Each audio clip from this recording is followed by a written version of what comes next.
कब्र मेरी ते होते पाह जानी एक फेरा होते निकल के कब्र बाहर होते मुजरा करे सुन तेरा लाश मेरी ने दफन न करना होते जब तक पीर न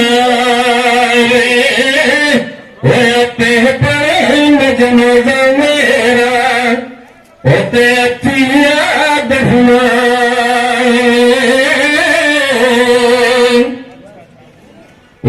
कहाँ दो संग में किया करिए होते नस्ल तक नहीं पड़े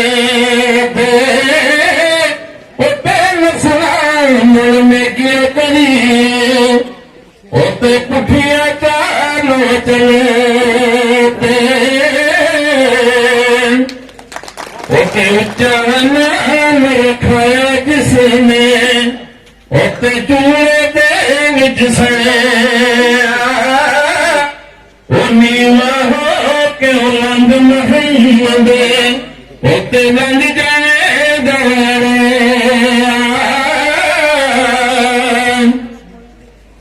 होते मौका हमें मोया न डराया होते रात को पूरी दिखाई उन्हें सुनिया थे उसने जिते मुझे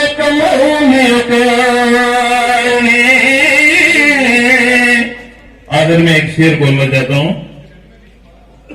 हमें दुनिया से क्या मतलब, हमें दुनिया से क्या मतलब, शहादत है मिशन अपना। अरे मर जाएंगे पहाड़ों पर, वर्दी होगी कफन अपना, वर्दी होगी कफन अपना। Thank you.